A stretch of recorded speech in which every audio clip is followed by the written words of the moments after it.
Welcome back to Ad Nauseam. Today we're going to be talking about GEO, Generative Engine Optimization, whatever you'd like to call it, whether it be AIEO, LLMEO, LMNOP, whatever you want to call it. It's AI discoverability.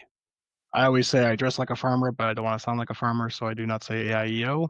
Makes it sound like old McDonald. So we're sticking to GEO for now, but I know it's changing every single week based on what people are calling it, whatever the thing is in the market.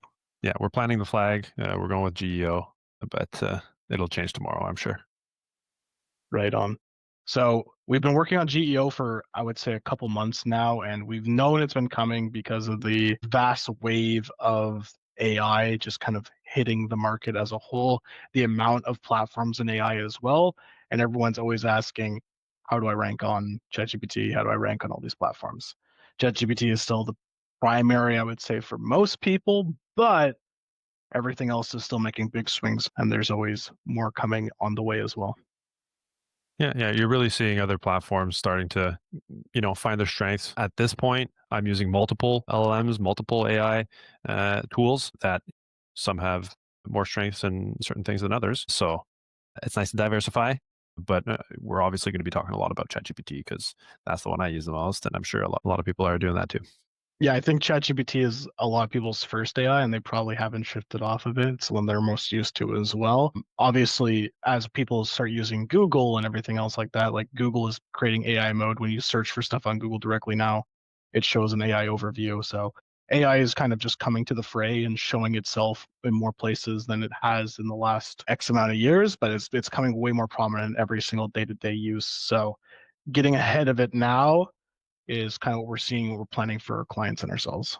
Yeah, and it's moving fast, and we know that there's more coming. But before we dive too much into any technical stuff, like let's go over what it actually is in terms of AI discoverability or GEO, because there is definitely a difference, especially when you're talking on the marketing side, between using AI for marketing versus using marketing for AI discoverability.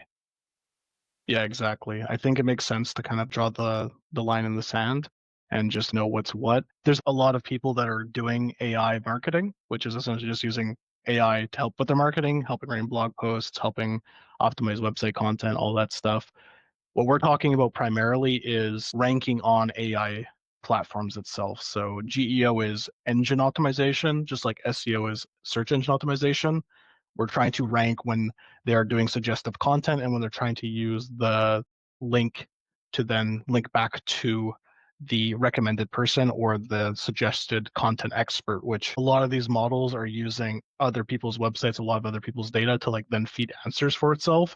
And it's learning from that, but we still want to be part of the suggestions because we want to be recommended so people then click on us and then we show up and then we get more traffic and we get more clients and everything else like. Exactly. And a little bit of a snowball effect that you're looking for. But also, especially with like, for example, me and Mike here, we have roles that maybe Mike's a little bit more technical, has more experience on the SEO side. I've done more in terms of like the content itself, and it all kind of fits into the same pie. AI discoverability has a lot of different elements to it. It's not just keywords. There's a lot more elements that come into it on the technical SEO side, on the content side. You'll see the similar aspects when it comes to GEO. Yeah, definitely understanding as well that good SEO is also good GEO. It's just more and more important nowadays because we kind of saw a fall off for the importance and how people kind of understood SEO over the last couple of years. 10 years ago, SEO could completely dominate and help your website, everything else like that. Nowadays, it's you need kind of the supplementary ads, you need kind of a bunch of other stuff to help drive traffic because SEO is such a competitive game now. Obviously, there's experts out there that can still do crazy work on SEO, and SEO still can help drive a lot of business as well, but it's being taken less serious as more and more people sell it and do it improperly, and people get burned and everything else like that. So we're seeing it kind of becoming more and more important again. And like it feels like it is like 10, 15 years ago when SEO was just crushing it completely, and you're able to kind of move the needle very fast. So we look at that as kind of a 1-2 punch where SEO and GEO are an effort moved together rather than two individual efforts separate. Yeah. There's so much overlap, and I think it's a mistake too if everybody's getting a little excited about GEO or AI to say, "Hey, we're going to stop SEO. We're going to go all in on GEO." Well, they're kind of two in the same. There's a a lot of crossover and there's a lot of impact on GEO when it comes to SEO. So if you're looking to really invest in that, if you're looking to learn about it, dive into it more, don't, don't abandon what you're already doing on the SEO side. It's still very important. I'm just going to throw a question out for you, Pat, to explain for everyone listening just the difference between a keyword and the difference between a prompt. Yeah, for sure. A individual keyword is really catered for SEO. It's a specific set of words. Individual keyword, it could be short tail, long tail, whatever it may be. And you can pump those into your content. You can throw them into your metadata, whatever it may be, to help with kind of your SEO results. But when it comes to the other side of things, when it comes more to the prompt or the results, you're building content that's more catered towards answering questions, optimizing for, instead of like specific keywords, it's, answers to different questions, information that's going to get you into those prompts, into those results on the GEO side. I'm sure I didn't get exactly the right technical information behind there. So if I missed anything, feel free to jump in. I'll just do some more additive on top of it. Keywords are what people are searching for.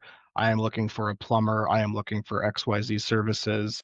XYZ services local to me. I think ChatGPT and all these search models as well, it's less of I am looking for of like what is around me. It's way more question generated, which we have to be very careful with as well, because we know that questions typically are higher within the funnel and less intent compared to I am looking for exactly this. It's what is this? Why does it work?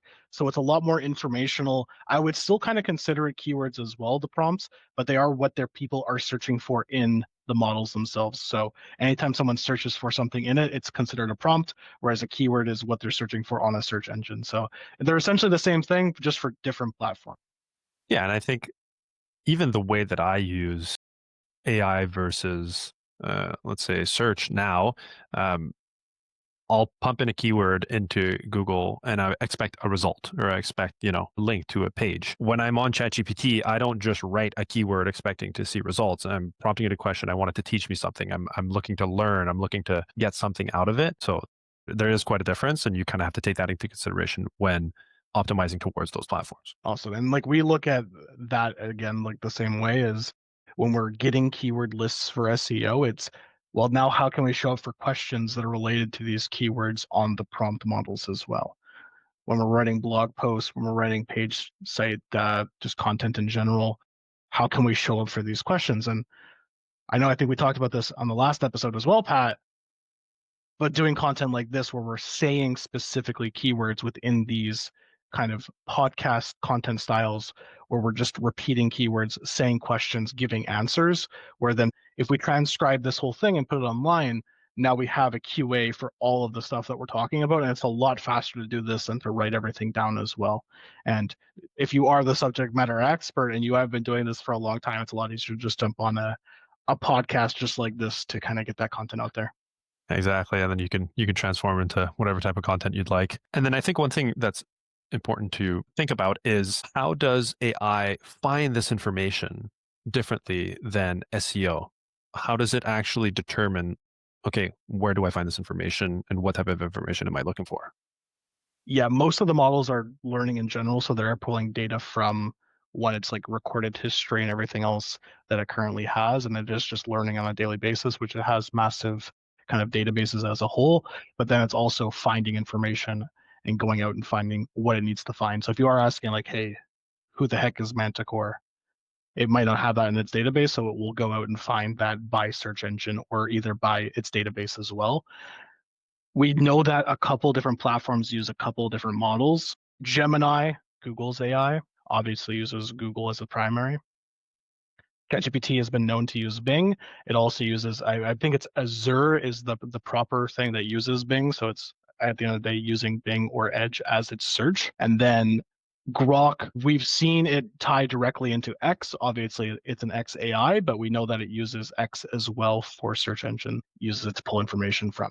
So this is kind of what we're thinking about as well as we're looking at different platforms to not necessarily rank up for, but have visibility on for AI is if we want to be on Grok, we should probably be doing Twitter posts or sorry, X posts. If we want to be showing up on Gemini, we should be heavily invested into Google. If we want to be showing up on ChatGPT, we should have stuff listed on Bing and Microsoft Network and everything else like that. Yeah. And for example, if we're recording this podcast and there's a transcript and that information ends up on a channel like YouTube, which is a Google product, you're optimizing towards something like Gemini. But I think ChatGPT is also looped in there, uses that. So there's a lot of different ways that you can get your content across. I know we talk a lot about the SMB and the middle market side of this, Pat, as well. What do you think is like a use case for, I would say, the middle market for this? And do you think Chat GPT and all these AI platforms trying to rank on them are possible for everyone, or should only the middle market and above be targeting and trying to go after this? I think it's applicable to anyone because I think there's a little bit, I wouldn't say an easier entry point for this, but there's just a lot of ways to be discoverable by AI discoverability. I think it's just a matter of building the right content and optimizing the right way. I think it really does make sense for small and medium businesses because there's a big education aspect of things. You're probably not as well established on the brand side. You're not, nationally, globally recognized. So it's a really good time to end up in prompts and search results that are a little bit more niche, that are related to a little bit more specific searches, specific needs and requests that just might be better for that base, I'd say. I do think that on my side, it's probably better for a couple different industries as well. I do think that it does work for small and medium businesses, especially like local businesses as well. But I don't think a plumber or an HVAC tech or a roofer is going to get the same benefits out of it as, let's say, a medium-sized SaaS company. And the main reason for that is, again, the prompts and the keywords that we're talking about is because it's informational and discovery keywords. Most people know, I would say, if there's a pipe leaking in their house that they need to call a plumber, they're not going to go to ChatGPT and say, "Who do I call when my pipe is bursting?" They're going to just pick up the phone or go to Google or use the current search networks as well to find somebody for that kind of solution. If I'm using ChatGPT for my plumbing issues, it's because I'm trying to figure out how to fix it myself. Exactly, which we we call them how-toers. We normally don't like targeting those people on ads because we know that they one waste ad spend for us. It's great that they want to do it themselves, but they're not going to ever buy from us. They always want to just do it themselves and not pay an expert to do it, which is completely fine. That's what YouTube is great for, and that's what organic is great for as well. But on the ChatGPT side or on the AI side, we know that it's more question based and informational based. So for those local businesses, I think it's still good to be on because you could ask it, what's the best plumber in my area? Who's the highest rated plumber for what reasons? I'm looking for more of something like this. Maybe it's a bathroom renovation, or maybe it's something even more not emergency focused. It makes sense to show up for that. But again, we want to make sure that we're not wasting time trying to chase something that we will never be able to attain, or something that, let's just say, the volume's not there either. Because again, if it's just questions, best plumber in Montreal probably is not getting that much searches on ChatGPT. Yeah, and you're also already well established, and it's just like much easier to do on a search engine like Google, where like you kind of have a winning formula where that's already working really well. You're not competing as much because you're probably fighting on pricing, on ranking and keywords, and that's about as complex as it gets when you're trying to get discovered. But when you go into the more complex, or the more niche markets, where the longer buying cycles, large decision making teams, that's when you want to have those like prompt results, including your brand name. Yeah, I think SaaS would absolutely crush as well, especially for SaaS in new markets or even newer companies where someone might be dominating the market for a long time. Because if someone's asking, "How do I solve this problem?" and your SaaS is the person that shows up, it's an instant click, instant. Okay, what is this? I'm gonna look into this. You're not competing with the person that's been around for 20 plus years potentially, that's been dominating the market the whole time. You can kind of wiggle your way in through AI or GEO. So I think that's really cool. Manufacturing, I think, is really good. Healthcare is really good. I think there's a lot of industries that it works really, really well in that have this high discoverability to then get these kind of top funnel leads and then bring those down to potentially bottom funnel as well. Yeah, exactly. And I think it's worth like shifting our way of thinking, or at least like thinking about how AI is changing how people discover information online. And one of the big points is like, as I'm thinking about this, is people's behaviors are changing, people's habits online to find information are changing, and people want like instant gratification. People are looking for answers right away. And if you're going through search results for a very specific problem, a very niche problem, and you get either an organic result or you get a ad on those platforms, you have to do multiple clicks. You have to go hunting for that. You have to be the one that's chasing that information down. AI does that for you and will deliver that information on a silver platter if done right. And if your GEO is well set up and kind of skips all of that and caters towards kind of the new behavior of people spending their time online. Yeah, and just being able to ask it questions as well to expand on that. My budget is XYZ. I'm looking for this long contract. So being able to have that information on your website that's crawlable, so the AI can gather that information, will then make it so AI is going to go, well, this is the only person that gets that information. I'm probably going to put them first. So there's a lot of different aspects to that as well. Yeah. If I was a SaaS company who worked in a very niche market and targeted a very niche audience, or I was very good at one thing, I would want to be very discoverable through AI. I will want my GEO to be as good as possible because when those people ask the right prompts, you want to be the one that shows up and answers those questions, which will be a little bit more difficult to either get volume, to rank for, to fight competition when it comes to SEO. So I think you can get your message across in a different way and really get right to the root of the problem. Yeah, I know we wanted to talk as well, Pat. I'm just going to throw this to you as well. Um, when we're talking about AI or GEO, we're not talking about taking away, we're talking about adding to the marketing strategy as a whole. So rather than, we need to cut SEO, we need to cut paid ads, we need to cut whatever it is and focus on GEO, it's more of an additive service on top of that. And I want to kind of loop that in, not to make it a three-part question, but loop that into relevance towards like ad platforms and stuff like that, like what we're seeing like with Facebook. Yeah, I think it's just a new piece of the pie that's probably going to take a larger majority of that pie, especially at first, while the pendulum swings the other way. People are starting to, really depend on that. And we're probably in the early days, like in the early days of SEO, like in the early days of social media, where everybody kind of flocks towards this new engine, this new channel. But first of all, these channels or this specific channel GEO is supported by additional channels. A lot of the information is pulled. It's not living on its own. It's not a standalone channel. Kind of like when social became so big or a platform like LinkedIn, you could kind of just put everything onto there and be successful within the platform on its own. You can't really do that with GEO because it's dependent on content and optimization and the work that you're doing outside of the platform. I don't go into ChatGPT and run ads. Maybe we'll see that in the future, but right now it's the results that are showing up through GEO are dependent on other channels. Like we mentioned, SEO is going to have an impact on that. But you can see that something like ads, Google ads, whether it be on search, whether it be, even on social or other channels, they're going to have an impact on your GEO results, maybe directly.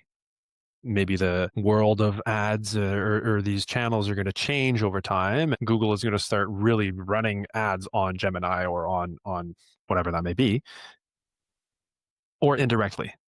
I click on an ad or I see an ad and I don't click on it. And then I get more information from my impression, from a video view, from some sort of engagement with your content that leads me back into ChatGPT, that leads me back into these AI engines that'll turn into a result for you. Yeah, and I always compare kind of the GEO, SEO, Google Ads, Google search, just general stuff to Facebook. Every time a new platform came out, it was the Facebook killer for ads. It was, oh, this is going to completely replace Facebook every single time. And Facebook is still standing, I would say, not as strong, but still very strong as a whole and has a very good grasp of the market still just for ads in general. I don't think organic search is ever going to go away. I think it's just going to change what we're searching for, where we're searching for it, just like we were running B2B ads on Facebook 15 years ago or wherever it was. Now we typically focus B2B ads on programmatic or LinkedIn or wherever else it is.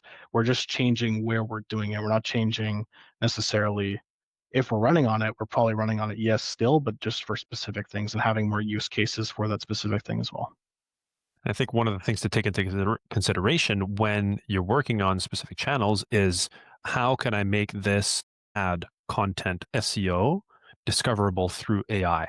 So it's not I'm doing GEO work, is I'm taking a GEO approach to every single thing I do when I'm building my marketing campaigns, when I'm working on my content, etc. Yeah, is this crawlable? Is this indexable? Can AI find this content? If the answer is no, how do we make it find the content? Because now we're not just trying to show up on Google, we're trying to show up on AI as well. And can AI easily consume this content and then regurgitate it back to a person that would then understand exactly what we do as well? Now, what should businesses not do when trying to, chase that AI visibility or discoverability? Are there any like things to avoid, any red flags, anything that you're seeing trends that aren't really applicable?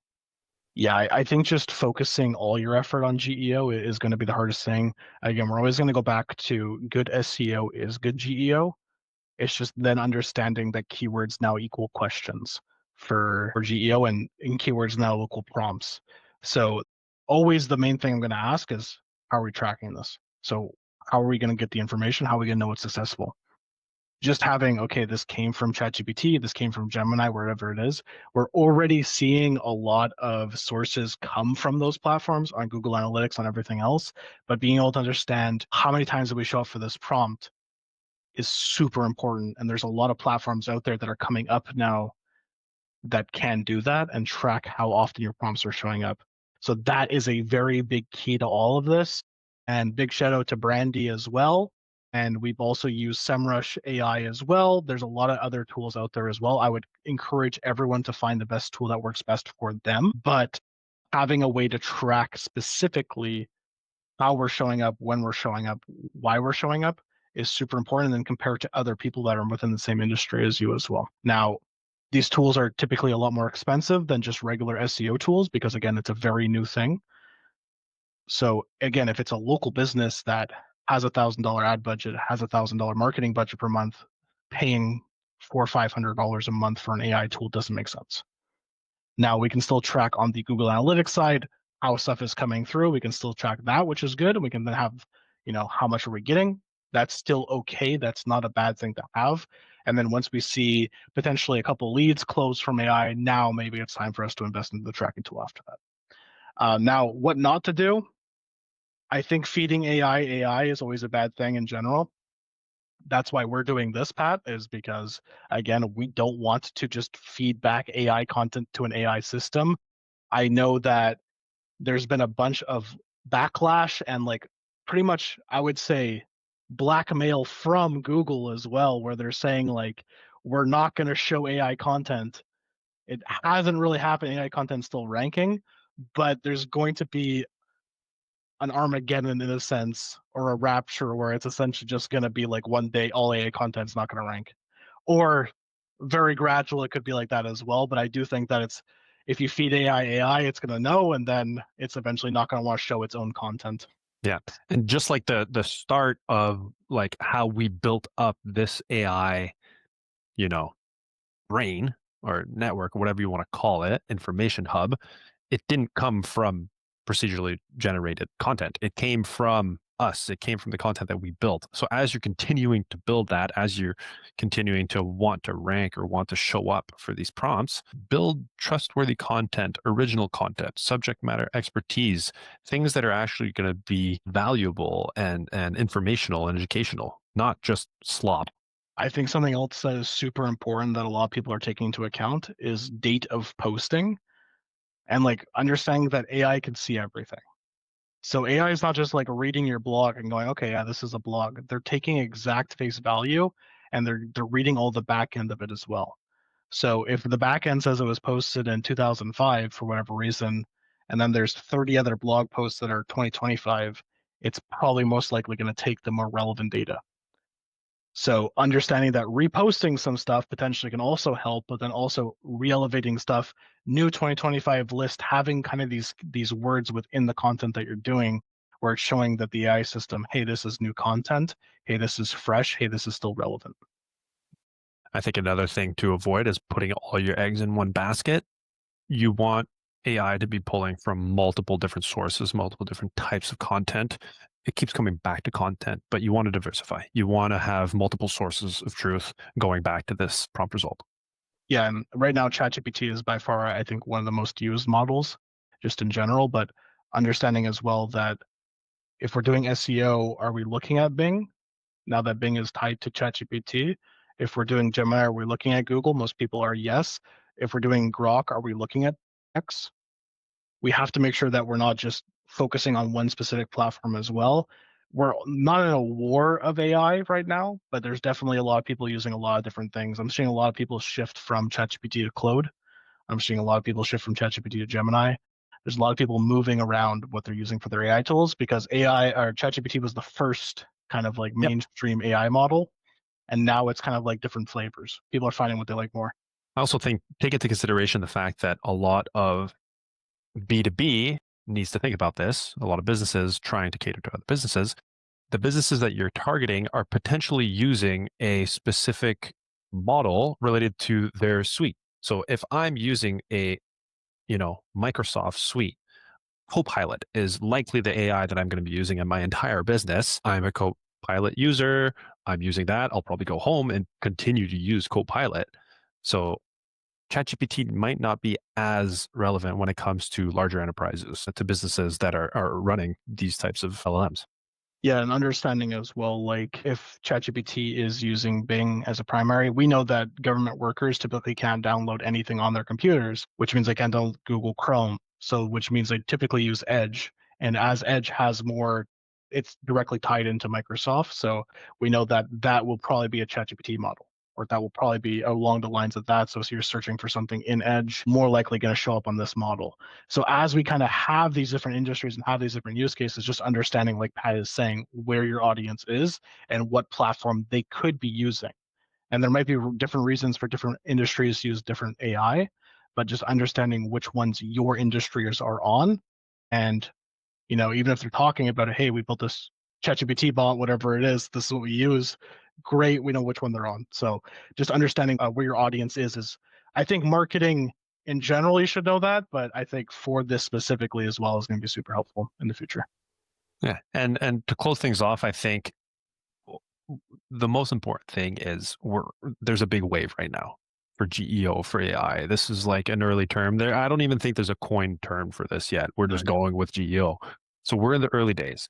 The earlier that you adapt, the more visibility your brand has a hold in the AI world, you can get ahead, similar to how early adopters of SEO were really getting ahead and kind of taking advantage. So do your research, listen to content, try things, experiment, look at different tools, start really diving into it. I think you can get a lot of. Yeah, I do think eventually there's probably going to be an AI pixel you put on your website that tells you what's coming to your website, what you showed up on prompts and all that. Would love it as a marketer. I hope it comes soon, but I would expect that kind of coming through as well. And we saw this with, like Pat is saying, with SEO, the people that get on the ground floor, there's signals that Google sends to itself that knows if stuff is relevant and if stuff is essentially good content as a whole, and it feeds itself. It's almost like an infinite loop where it just like keeps feeding itself back. If you're always showing up first, you're always going to get the best signals. So if you show up first now, you're going to get the best signals on the AI side that you're the most popular, which will then feed you later on in the future where there's maybe 20 times more competition. So having good signals early days is always a good thing for you in marketing. Great. And then final thing, we're doing one of these things, but as a business, what do you think somebody on the marketing team, on the content team should start doing tomorrow to be discoverable when it comes to AI to really focus on GEO? I do think that long form content is going to be king. I think it was a shift to short form content, just like getting stuff out. And I think with AI, it kind of spoiled a lot of people as well, where they just started doing a lot of, I would say, poor AI short form content. So long, extremely good content is going to then feed into the AI system a lot better because one, it's way more unique and the AI systems can recognize that. And then also because there's so much info there, it can kind of pick pieces out of it and then have a full kind of story within one page, which is a lot easier to scrape one singular page than it is to scrape, let's say, 20 pages that have 20 different things kind of scattered all over. So like what we're doing right now, Pat, as well, we have this longer conversation about AI so that let's say we are talking about AI ads, let's say we are talking about GEO, AI SEO, whatever it is. Now there's a lot of different things for it to pick from. And then also if they click on you, if you are discovered, now it's a lot more information for them to gather as well. So it's good for two ways. It's good for the AI and it's good for the user. Yeah. And I think if my suggestion when it comes to content, long form content is important, but I think one of the best ways to become discoverable on AI is to have solid proprietary content or proprietary data. So if you have reports, if you've done research, if you have interviews or subject matter expertise that is of like, that elevated, that above and beyond level of information, it's going to go a long way because you're going to be answering those questions. You're going to be giving strong data that these, AI platforms are going to be able to ship to your audience. Yeah, I think what we're both saying is be unique. Yes. Be different, stand out, be unique will then help pay dividends in the future for AI.